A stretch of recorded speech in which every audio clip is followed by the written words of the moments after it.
Into your health, as you should know, or you may know, February is Black History Month and Heart Month, and there's a significant intersection of the two that we're going to dive into today. Joining me here in the studio, Dr. Garland Green with the Cardiovascular Institute of the South. Thank you so much for joining us. Thank you for having me. So first, talk to me about that intersection of Black Americans having a higher risk for heart disease.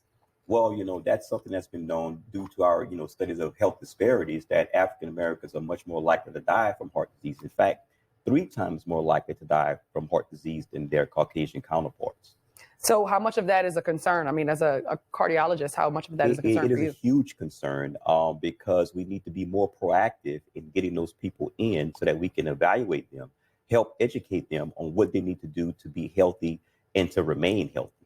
Now, we've been reporting heart disease, leading cause of death for people of all demographics, women included. But talk to me specifically about how it affects Black people differently here in this country overall. Well, the biggest thing is that we die more frequently from it. Like I said, 30%, we're 3 times more likely to die from it. Also, if you look at Black men, they're 3 times more likely to die from stress than anybody else. And who doesn't have stress? Everybody has stress, but they're 3 times more likely to die.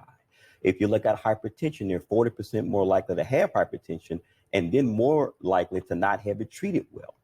They have about 67% more strokes and then about 90% greater chance of dying from the stroke if they do have it. So not only do they have it more, but the deleterious effects are more prevalent in African Americans.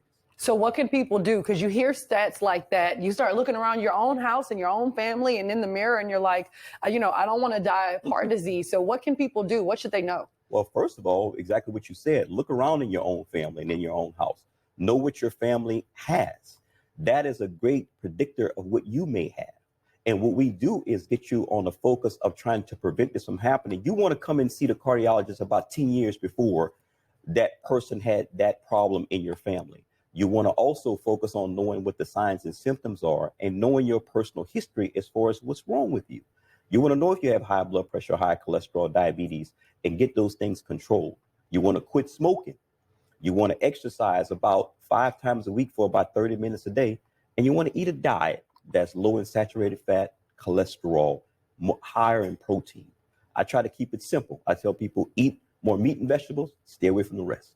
Okay, see, that's a good tip. So it doesn't always have to be overwhelming, and 30 minutes can be just like a brisk walk, right? It can, and that's the thing. You don't have to go to a gym. In fact, people get overwhelmed when they go to gyms a lot of the time. I think walking around a neighborhood, getting you an exercise regimen at home, whether it's an exercise video or whether it's a bike, ride a bicycle outside, something simple like that. And we know that, when it comes to heart disease, obviously knowing your family history is important, taking those preventative steps, but it's preventable. There are things that you can do to turn this thing around, right? There are lots of things you can do, but the most important thing for you to do is know what you have.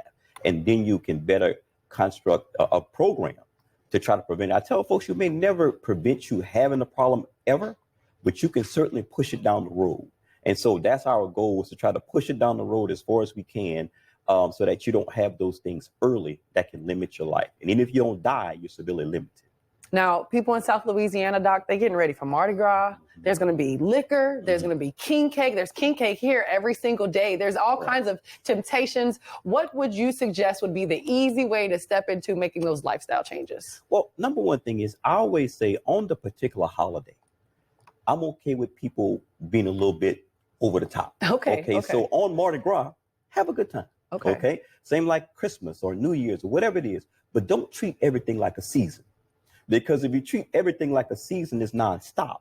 So take all of those days you want. I'm good with that. Birthday, take all those days. It's probably gonna come up to about 10 of them a year. Take those 10 days and be, and do what you want to do. But the rest of them belong to me. And that means you need to eat right. You need to try to do those dietary things we talked about, get that exercise in. And when you know that you've done poorly, overdo with the exercise and the restrictions thereafter. So if I had king cake for lunch, I can make up with it in a 30 or 45-minute brisk walk this afternoon. Well, I'm not saying make up, but you can break even. You can try to break even. Okay, Doc. I think those are easy ways to get into it for some preventable, heart-healthy measures so that you don't want to be the next statistic, right? You do not want to. Perfect. Thank you so much for joining us, Dr. Green. And of course, if you have any concerns about your heart health, make sure you check with your doctor. Still to come, Marissa has another look at your forecast. You're watching News 2 at noon.